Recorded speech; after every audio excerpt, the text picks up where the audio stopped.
बिस्मिल्लाहिर्रहमानिर्रहीम। अस्सलामुअलैकुम स्टूडेंट्स। उम्मीद करता हूँ कि आप सब लोग खैरियत से होंगे और खुश होंगे। तो बच्चों, class 10th chemistry new book हम लोगों ने स्टार्ट की हुई थी।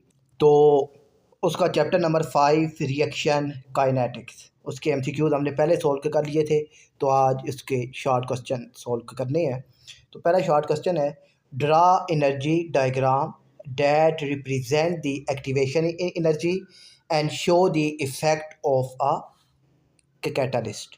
ठीक है, तो एनर्जी डायग्राम के मुताबिक हमने बताना है कि इफ़ेक्ट ऑफ कैटलिस्ट क्या है। तो अब यहाँ पर ना बच्चों, ये एनर्जी डायग्राम है। ठीक है, वाई एक्सेस पे हमारे पास एनर्जी है और एक्स एक्सेस पे हमारे पास प्रोग्रेस ऑफ रिएक्शन होती है।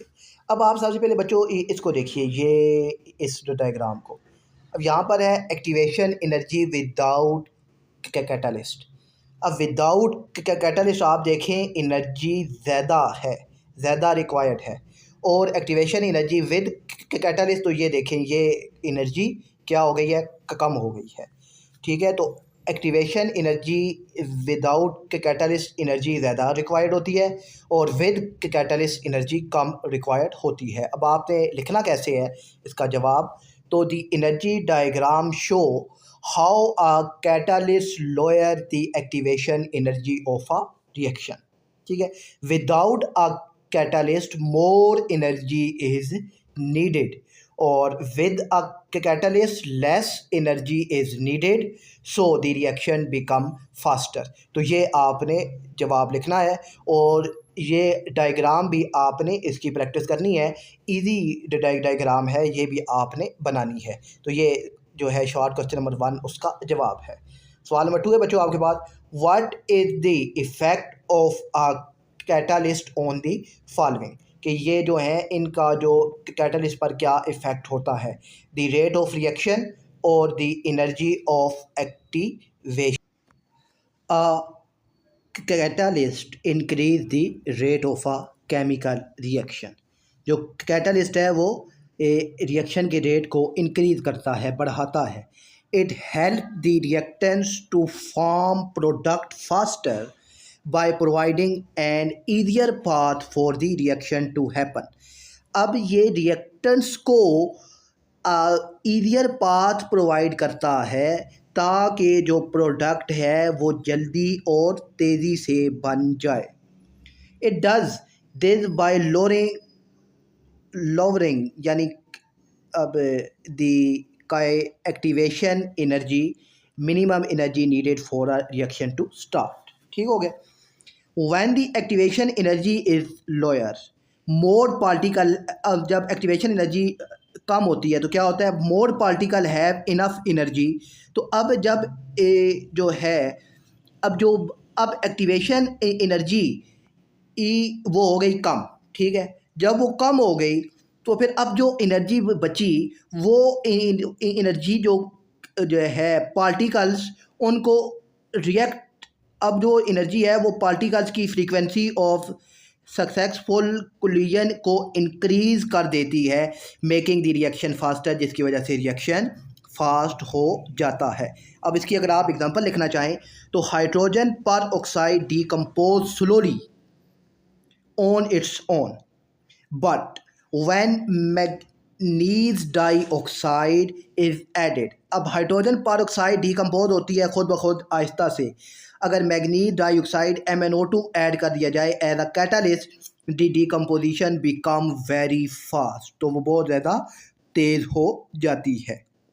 दूसरा है, a catalyst lower the activation energy of a reaction. ठीक है, एक्टिवेशन एनर्जी अब ये is the minimum amount of energy, ये मिनिमम अमाउंट ऑफ एनर्जी होती है required for the reactant particle to start reacting. ठीक है, minimum amount of energy reactants वो एनर्जी होती है जो रिएक्टेंट्स को रिक्वायर्ड होती है रिएक्शन को स्टार्ट करने के लिए। द कैटलिस्ट प्रोवाइड, अब अच्छा कैटलिस्ट का काम क्या है ये भी देख रहे हैं। A catalyst provide an alternative pathway ये एक अल्टरनेटिव यानी न्यू रास्ता देती है with less energy required to react the product stage, so more reactants particles can now cross the energy barrier and a greater number of reaction take place. ठीक है, तो बहुत ज़्यादा जो रिएक्शन है वो टेक प्लेस होते हैं। तो ये जवाब आपने शॉर्ट जो क्वेश्चन नंबर है 2 उसके लिए लिखना है। फिर है जी, why powder zinc react faster with the acid than a piece of zinc, give reason.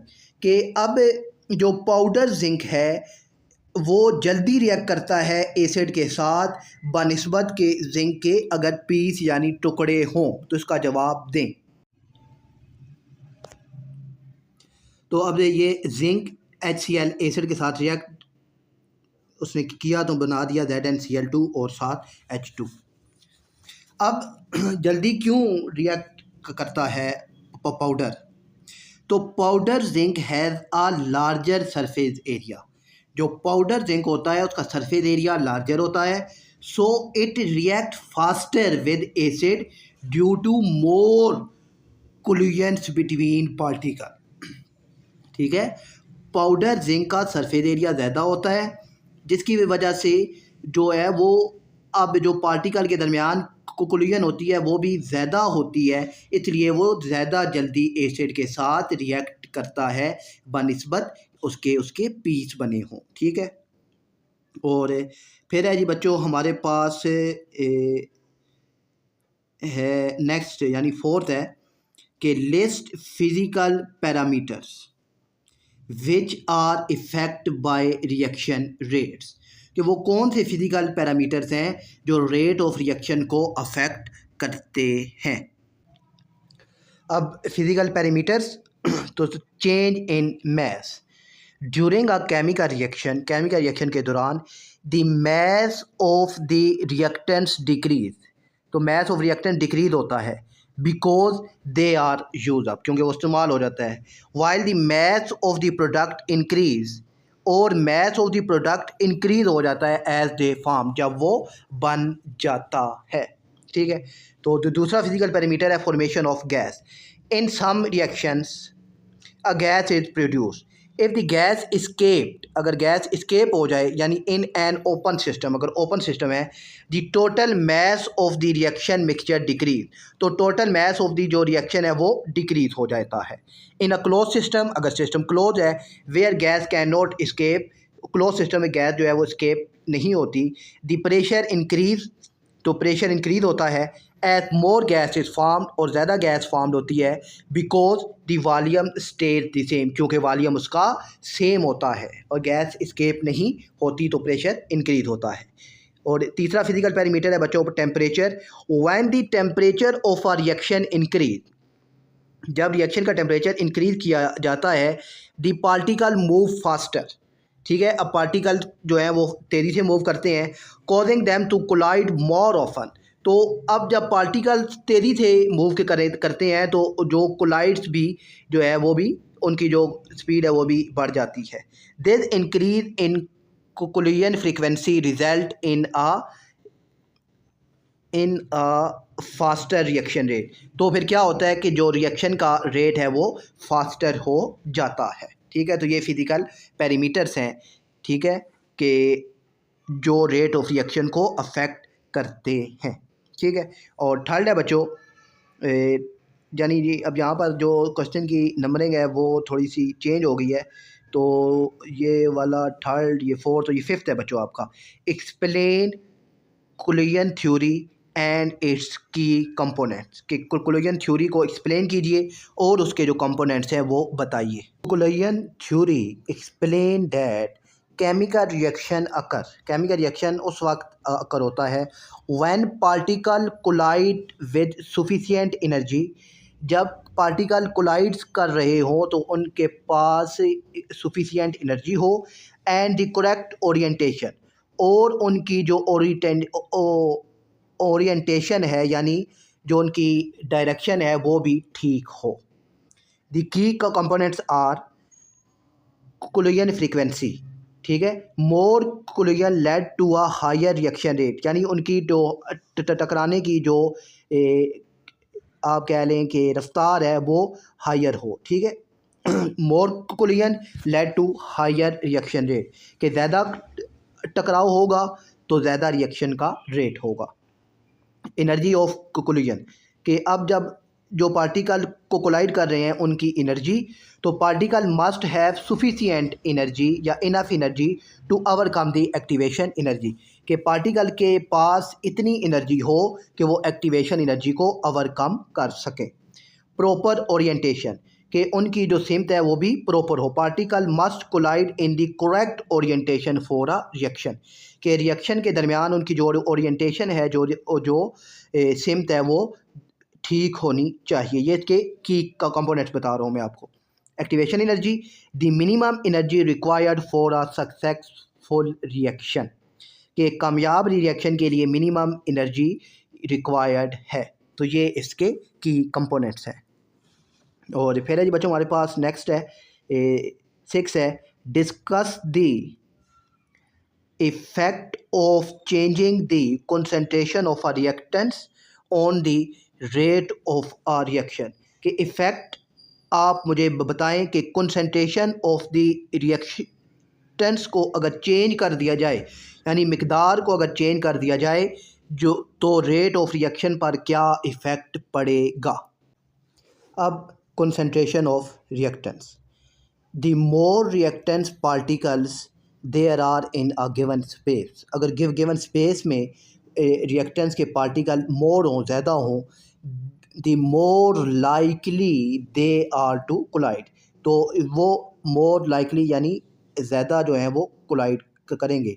this mean that increase the concentration of a reactants, अगर रिएक्टेंट की कंसंट्रेशन को यानी मिकदार को बढ़ा दिया जाए, makes the reactions happen faster, तो reaction और ज़्यादा तेज़ी से होगा। एग्जांपल देखिए बच्चों उसको, acid rain damage marble more quickly when the acid is strong, acid rain marble को ज़्यादा तेज़ी से डैमेज करेगी अगर जो एसिड है वो ज़्यादा स्ट्रॉन्ग हो।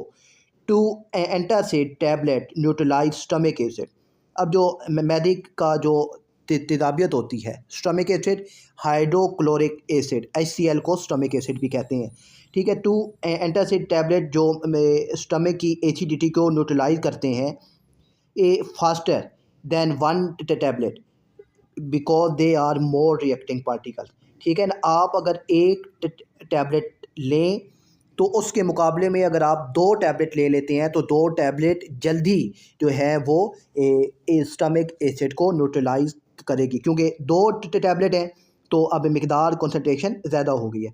Hydrogen and chlorine gas react twice as faster if their concentration are double, अगर उनकी कंसंट्रेशन को डबल कर दिया जाए हाइड्रोजन और क्लोरीन गैस को, तो वो और ज़्यादा तेज़ी से रिएक्ट करते हैं, ठीक है। तो ये इसका जवाब है। और फिर है जी बच्चों 5वां है, describe how graphs are use to intercept the rate of reaction, तो जो ग्राफ है वो रेट ऑफ रिएक्शन को कैसे इंटरसेप्ट करता है। तो ये रेट ऑफ रिएक्शन की बच्चों ये ग्राफ आपके सामने है, जिसके एक्स एक्सिस पे हमारे पास होता है टाइम और वाई एक्सिस पे हमारे पास होती है कंसंट्रेशन यानी मिकदार रिएक्टेंट्स और प्रोडक्ट की, ठीक है। अब ये जो नीचे से ऊपर जा रही है ये स्टीपर एक कर्व ये प्रोडक्ट की है, और ये जो डाउन आ रही है ये रिएक्टेंट्स की है। If reactants line goes down faster, अगर ये गोज डाउन फास्टर आती है तो इट मीन फास्टर रिएक्शन, तो इसका मतलब क्या है कि फास्टर रिएक्शन है।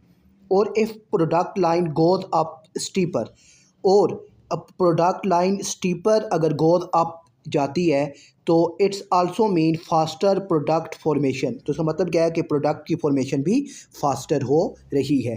तो ये आपने इसमें लिखना है, ये ग्राफ भी आपने बनाना है और ये 2 पॉइंट्स भी आपने साथ मेंशन करने हैं। नेक्स्ट है बच्चों हमारे पास डिस्क्राइब अच्छा ये हो गया। नेक्स्ट है why is activation energy importance in determining the rate of reaction.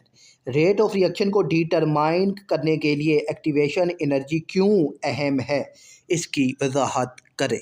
अच्छा तो activation energy is important in determining the rate of reaction. Activation energy importance है determining the rate of reaction because क्योंकि it represent the minimum energy required for reactants particle to successfully collide and form product. कि ये minimum energy required होती है कि reactants को collide करने के लिए यानी स्टार्ट होने के लिए और प्रोडक्ट बनाने के लिए। अब higher activation energy mean fewer particle have enough energy to react. Higher activation energy का क्या मतलब है कि कुछ ही पार्टिकल्स ऐसे हैं कि जो इस हायर एनर्जी एक्टिवेशन के बैरियर को पार कर सकते हैं और resulting in a slow reaction rate, जिसकी वजह से रिएक्शन रेट स्लो होता है। Lower activation energy allow more particle to overcome the energy barrier. कि जो अब एक्टिवेशन एनर्जी अगर लोअर है तो ज़्यादा पार्टिकल जो एनर्जी बैरियर है उसको क्रॉस कर जाएंगे और जिसके नतीजे में कोलिजन ज़्यादा होगी और रिएक्शन का रेट भी ज़्यादा हो जाएगा, बढ़ जाएगा। इसलिए जो है इसकी इम्पोर्टेंस है।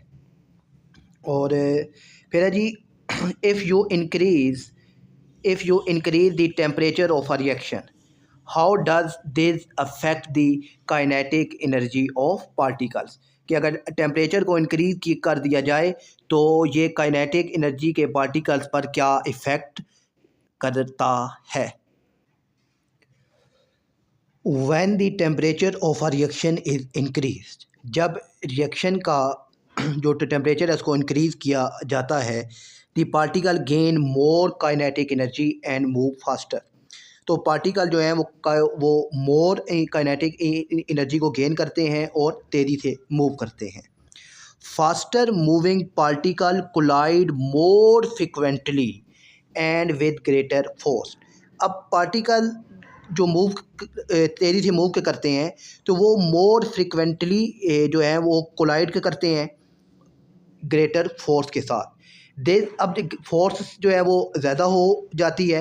This increase the chance that collides will have enough energy to overcome the activation energy barrier.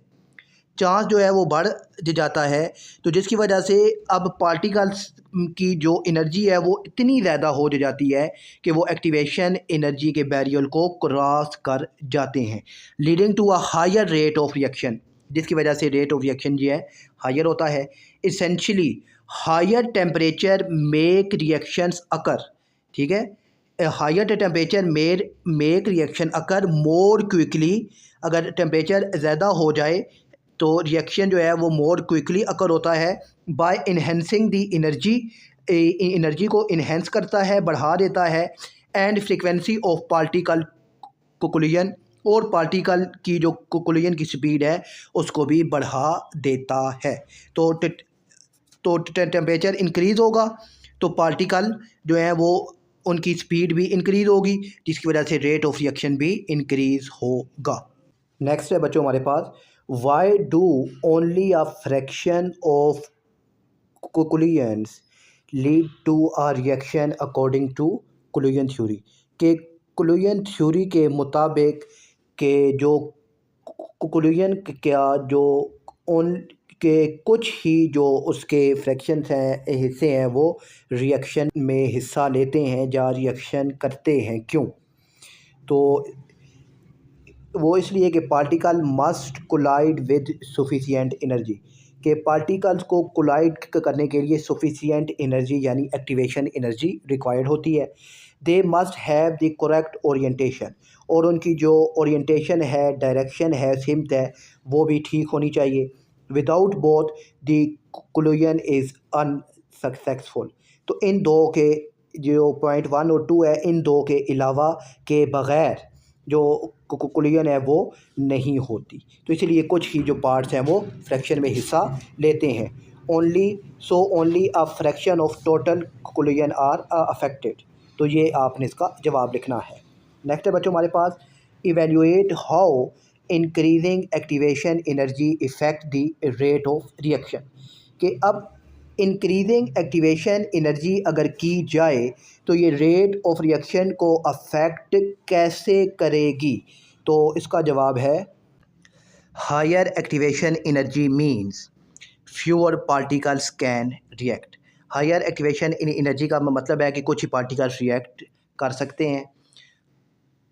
Collisions are less likely to be successful, कि कुछ ही कोलिजन जो है वो सक्सेसफुल होगी। रिएक्शन बिकम स्लोअर, रिएक्शन आस्ता हो जाएंगे। More energy is needed to start the reaction, reaction को स्टार्ट करने के लिए ज़्यादा एनर्जी की ज़रूरत होगी। It reduce the overall reaction rate, तो वो अवर आर रिएक्शन के रेट को कम कर देगा। ठीक है, अगर एक्टिवेशन एनर्जी को हम बढ़ाते हैं। तो नेक्स्ट है बच्चों, suggest a way to identify if a catalyst has been effective in a reaction. ठीक है, सजेस्ट करें वो तरीका कि अगर कैटलिस्ट जो है वो इफ़ेक्टिव हो जो रिएक्शन पर। तो इसका जवाब है compare the reaction rate with and without catalyst, कि अगर कैटलिस्ट जो है रिएक्शन के रेट पर अफेक्ट कर रही है तो आप जो रिएक्शन को एक दफ़ा के कैटलिस्ट और फिर विदाउट के कैटलिस्ट के साथ उसके रिएक्शन के रेट को कंपेयर करें। इफ़ कैटलिस्ट इज़ अफेक्टेड, अगर कैटलिस्ट अफेक्ट करती है the reaction will be faster, तो रिएक्शन फास्टर होगा। Product will form more quickly, तो प्रोडक्ट जल्दी से भी बनेगा। Catalyst remain unchange at the end, तो आखिर में जब रिएक्शन ख़त्म होगा, स्टॉप होगा, तो कैटलिस्ट चेंज नहीं होगी। यूज़ टाइम और टेम्परेचर एज इंडिकेटर, आप टाइम और टेम्परेचर को एज आ इंडिकेटर भी जो है इस्तेमाल कर सकते हैं और देख सकते हैं कि कैटलिस्ट जो है ये रेट ऑफ रिएक्शन पर अफेक्ट कर रही है या नहीं। ठीक है, नेक्स्ट है बच्चों, assess the impact of catalyst on industrial chemical process, के इंडस्ट्रियल केमिकल प्रोसेस में कैटलिस्ट का क्या इम्पैक्ट होता है।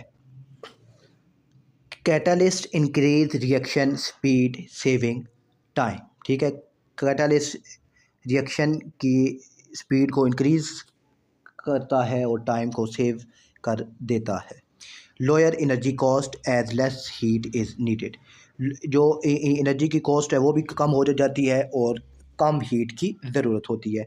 Make process more efficient and cleaner. ठीक है, और used in making fertiliser fuels, और ये कैटलिस्ट ठीक है फर्टिलाइज़र्स खाद वगैरह और फ्यूल बनाने में इस्तेमाल होती है। Importance for large scale production, large scale production के लिए कैटलिस्ट बहुत ज़रूरी है। ठीक है, ये केमिकल इंडस्ट्रियल प्रोसेस में इसके आपने इसका जवाब लिखना है। नेक्स्ट है, evaluate the impact of adding an enzyme to a biochemical reaction, क्या इम्पैक्ट होगा अगर आप एंजाइम जो है बायोकेमिकल रिएक्शन में ऐड करते हैं। तो बहुत अहम ये सवाल है बच्चों। एंजाइम्स जो है ना, ये एक ख़ास किस्म के आप समझ लें कि प्रोटीन है जो बायोलॉजिकली एज में ये जो होती है कैटलिस्ट, यानी ये एंजाइम्स बायोलॉजिकल के कैटलिस्ट होते हैं, आप ये कह सकते हैं। और ये ख़ास किस्म के प्रोटीन्स होते हैं और ये लिविंग जो ऑर्गेनिजम्स होते हैं उनमें ये इस्तेमाल होते हैं और ये लाइफ का जो प्रोसेस होता है उसको इंक्रीज़ करते हैं। तो अब यहाँ पर इसका जो जवाब है वो देखते हैं कि एंजाइम्स आर बायोलॉजिकल कैटलिस्ट। ठीक है, बायोलॉजिकल कैटलिस्ट होते हैं। They speed up reactions in living organisms, जो लिविंग ऑर्गेनिजम्स हैं उनमें जो रिएक्शन है उसको स्पीड अप करते हैं। Lower the activation energy, activation energy को कम करते हैं। वर्क एट बॉडी टेम्परेचर, ठीक है, जो बॉडी का टेम्परेचर है उसके साथ ये वर्क करते हैं। Help in digestion respiration ETC, यानी जो हाजमे का सिस्टम होता है या सांस लेने का अमल होता है उसमें ये इस्तेमाल होते हैं। और लास्ट है बच्चों, analysis how temperature control during transportation can effect the quality of the product. ठीक है, हाउ टेम्परेचर का कंट्रोल करता है during transportation can effect the quality of the product को। तो इसका जवाब भी बच्चों देख लेते हैं।